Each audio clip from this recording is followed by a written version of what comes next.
Hello बच्चों, welcome back to my YouTube channel. आज की वीडियो में मैं आपको कक्षा 6 का चैप्टर 3 का सॉल्यूशन बताने जा रही हूँ। तो चलिए वीडियो को स्टार्ट करते हैं।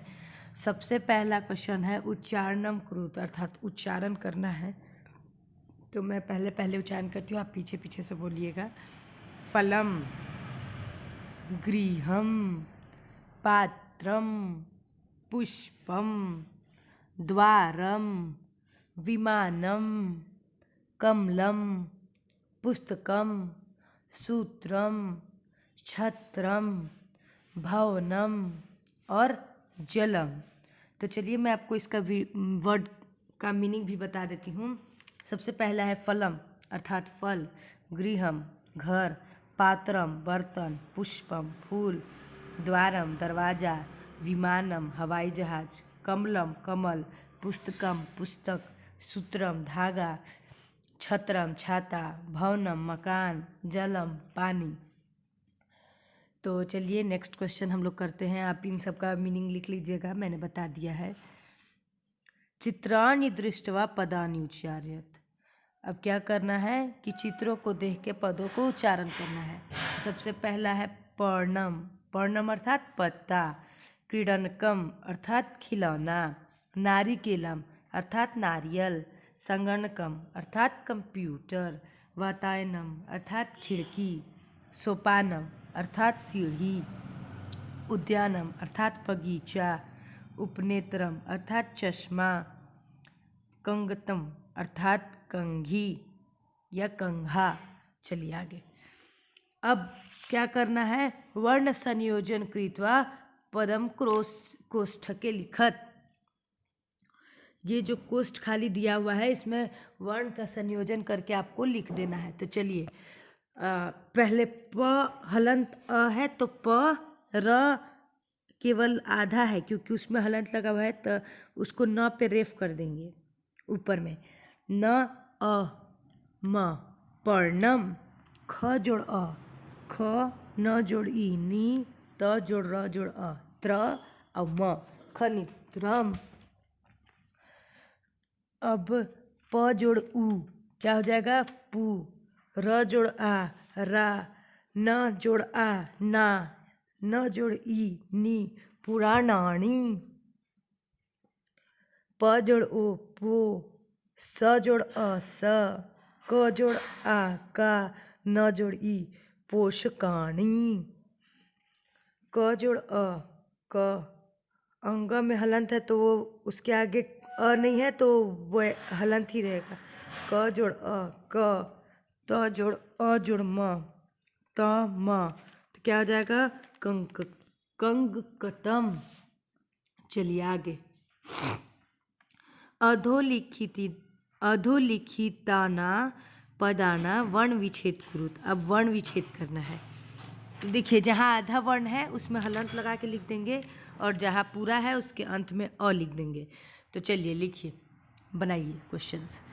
व है आधा तो व हलंत जोड़ य पूरा है तो य जोड़ अ, फिर ज जोड़ अ, न जोड़ अ और म में हलंत है तो म। इसी प्रकार से आप बाकी सारा खुद से कर लीजिएगा। मैंने आपको पिछले वीडियो में भी बताया है कि कैसे करना है, तो मैंने आपको सॉल्यूशन दे दिया है। इसे देख करके आप उतार के कोशिश बार बार कीजिएगा, आपको भी आ जाएगा वर्ण विच्छेद करना। चलिए आगे। चित्राणि दृष्ट्वा संस्कृत पदानि लिखत। चित्रों को देख के संस्कृत पदों को लिखना है। तो चलिए, आम है तो आम्रम, पत्ता है तो पर्णम, पंखा व्यंजनम, रुमाल करवस्त्रम, धागा है तो धागा का संस्कृत होता है सूत्रम, छाता छत्रम। चलिए, चित्र दृष्ट्वा उत्तर लिखट। चित्र को देख के उत्तर लिखना है। किम पतति, क्या गिर रहा है, तो फलम पतति, फल गिर रहा है। पतति पतता पतंती होता है ना, अगर बहुत सारे फल गिर रहे होते हैं, पूछा जाता है कि बहुत सारे की बात की जाती तो हम क्या करते, पतति की जगह पतंती और फलम की जगह फलानी। लेकिन यहाँ एक फल गिर रहा है ना, देखिए आपके। अब चलिए आगे। मयूरो किम करोत, अब मयूरो है, मयूरः मयूरो मयूरा, तो मयूरो मतलब दो मोर। तो मयूरो नृत्यत, तो मयूर दो मोर नाच रहे, दो मोर क्या कर रहे हैं, तो दो मोर नाच रहे हैं। एते के स्था, ये दो क्या कर रहे हैं, एते क्रीडन के स्था, ये दो खिलौने हैं, ये दो क्या हैं, तो ये दो खिलौने हैं। कानी विकसंती, क्या खिल रहे हैं, पुष्पानी विकसंती, पुष्प खिल रहे हैं। बालिका किम कुर्वन्ति, बालिका पठन्ति। अब देखिए मैं एक चीज़ आपको और बता दूं कि इन सब क्वेश्चन के आंसर आप याद मत कीजिएगा एग्जाम के लिए, इनको समझिए कि जैसे पूछ रहा है बालिका किम कुर्वन्ति, तो ये बालिकाएं क्या कर रही हैं, तो बालिका पठन्ति, बालिकाएं पढ़ रही हैं। अब देखिए कुर्वन्ति जो है वो थर्ड बहुवचन का शब्द है, तो हम आंसर में भी बहुवचन का प्रयोग करेंगे। बालिका है वो भी बहुवचन का है, तो बालिका पठन्ति पढ़ रही हैं, तो पढ़ने का पठती पठता पठन्ति हो जाता है ना। जब जिस वचन और जिस जैसे बहुवचन, जिस वचन और जिस विभक्ति का कर्ता होता है उसी वचन और उसी विभक्ति का क्रिया भी यूज होता है।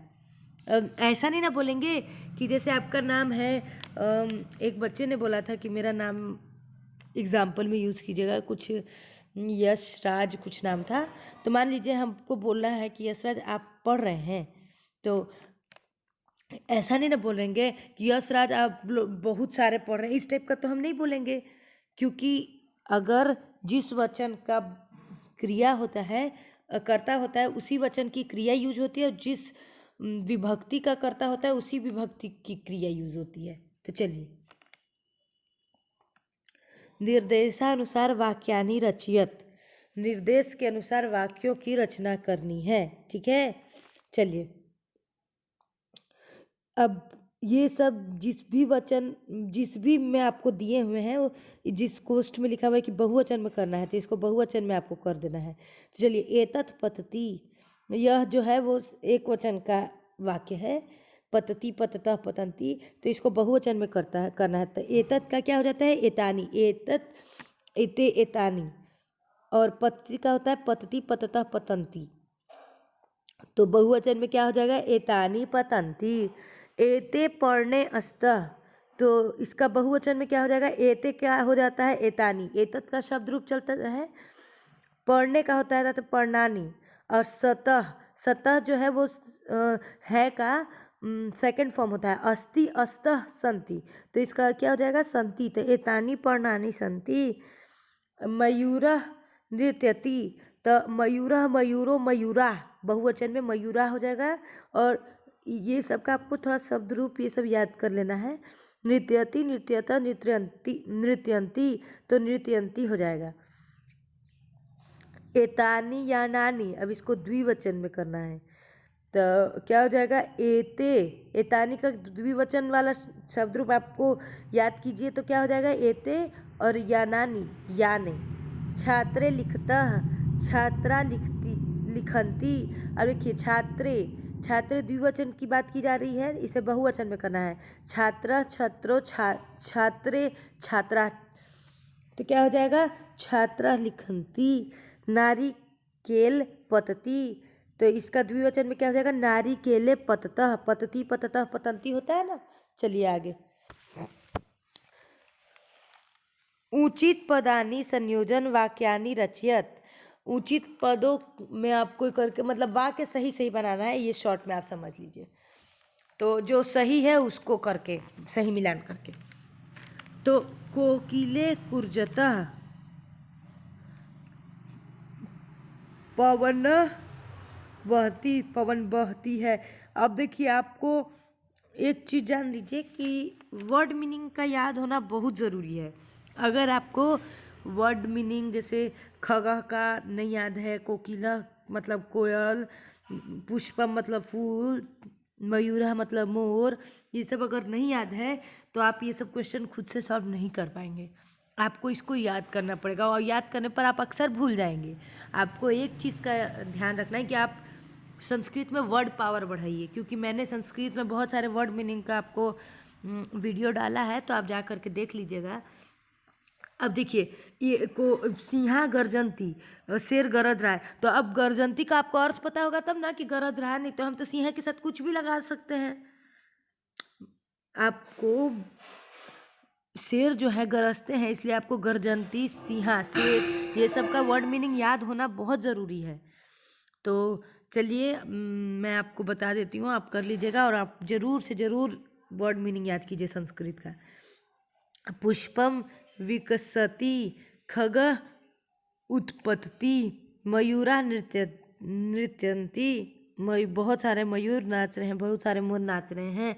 सिंह गर्जंती, बहुत सारे शेर गरज रहे हैं। तो चलिए मुझे लगता है कि वीडियो अब बहुत लंबा हो गया है, तो मैंने आपको जितना भी क्वेश्चन था सारा सॉल्व करके बता दिया है। अगर आपको कोई प्रॉब्लम होगा इस एक्सरसाइज से रिलेटेड तो कमेंट बॉक्स में कमेंट कीजिएगा। Thank you for watching, do like share and subscribe to my channel.